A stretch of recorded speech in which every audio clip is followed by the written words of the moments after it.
In far North Queensland, there's a mountain made entirely of house-sized granite boulders, with almost no soil holding them together. Locals call it Black Mountain, but its traditional name, Kalkajaka, means place of the spears. People, horses, and cattle have vanished into this mountain since the late 1800, and some of those disappearances were never explained. So what's actually happening inside this boulder maze, and why does it keep swallowing people who enter it? Scientists finally went looking for a real answer, and what they found explains both the danger and the legend at the same time. In the next few minutes, you'll see the real geology behind Black Mountain, the documented disappearances, and the scientific explanation that finally makes sense of both. Black Mountain sits inside Kalkajaka National Park, an area of about 781 hectares, roughly 25 kilometers south of Cooktown. It's jointly managed today by Queensland Parks and Wildlife Service and the traditional owners, the Kuku Yalanji and neighboring Gugu Yimithir people. From a distance, it looks like a single dark peak, but up close it's actually an enormous, jumbled mass of granite boulders, some the size of entire houses. There's almost no soil between these boulders, which creates a genuine three-dimensional labyrinth of crevices, tunnels, and hidden vertical drops. Geologically, the rock is called Trevethan granodiorite, and it dates back to the late Permian period, somewhere between 252 and 259 million years ago. It started as magma deep underground, and over tens of millions of years, the softer surrounding rock eroded away and slowly exposed these massive granite boulders. Here's a detail almost nobody expects. The rock itself isn't actually black. It's naturally gray underneath. The dark coloring everyone sees comes from a thin film of blue-green algae and lichen growing across the exposed surfaces. So the mountain's entire ominous appearance is, at its core, just algae and lichen coating ordinary gray granite. But the reputation this place carries goes far beyond its appearance, and that's where the documented history gets genuinely unsettling. In Kuku Yalanji tradition, Kalkajaka is tied to an ancestral story about a battle between two giant brothers, whose thrown boulders are said to have formed the mountain itself. Traditional owners have long discouraged people from climbing into it or entering the boulder maze at all. Reports of disappearances near Black Mountain began showing up not long after European settlement in the region. In 1877, a man searching for an escaped calf went into the boulders and was never found. In 1882, two farmers entered the maze searching for missing cattle,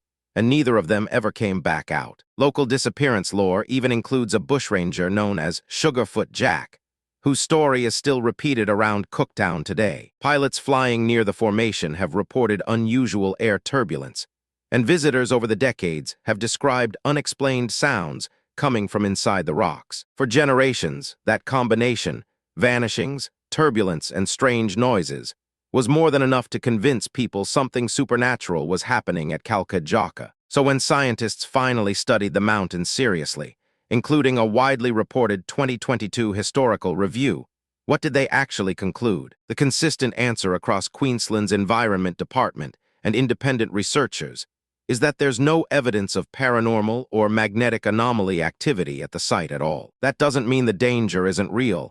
It very much is. It just means the explanation is entirely physical, not supernatural. The first real hazard is the boulder maze itself, a disorienting, three-dimensional labyrinth that's easy to fall into and extremely difficult to navigate back out of. Even experienced search teams have struggled to move through it, because the gaps between boulders create hidden vertical shafts you can't see until you're already standing at the edge. Someone can walk confidently into a gap between two boulders and find themselves dropping into a hole with no clear way back up. The second hazard is heat, and it's more extreme here than almost anywhere else nearby. The dark boulders absorb intense heat under the tropical Queensland sun, and that heat gets trapped and radiates inside the narrow crevices. Someone who falls into one of those gaps isn't just stuck.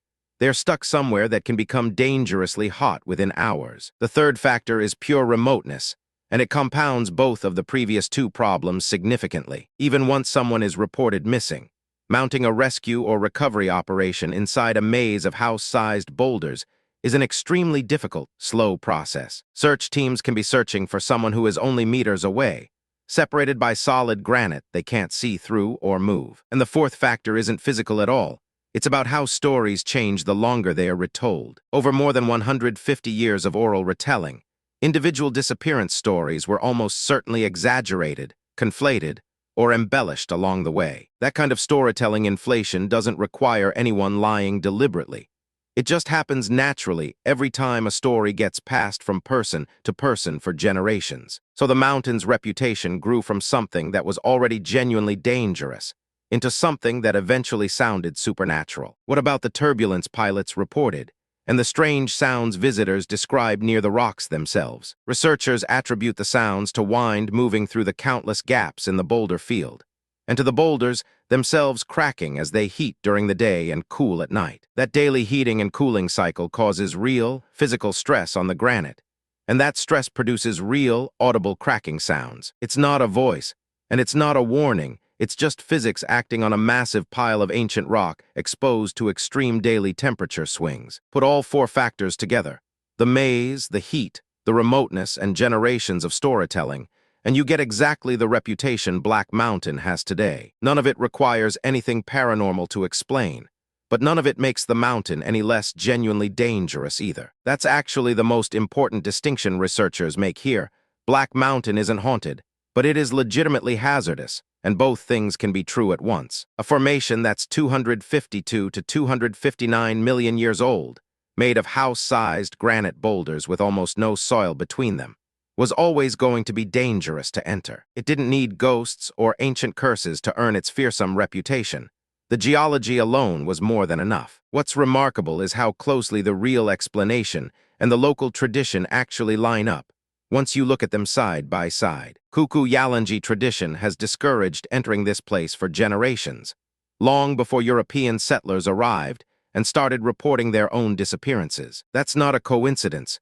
It's generations of accumulated knowledge about a genuinely hazardous place, passed down long before anyone had the word geology to explain why. Modern science didn't disprove the danger.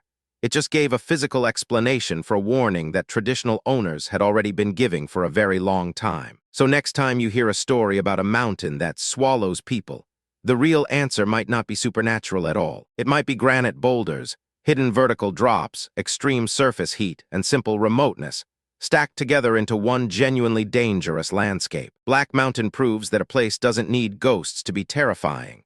Sometimes 259-million-year-old rock and basic physics are more than enough on their own. The disappearances were real, the danger is real, and the reputation earned itself, one documented incident at a time, over more than a century. What makes this story compelling isn't a supernatural twist.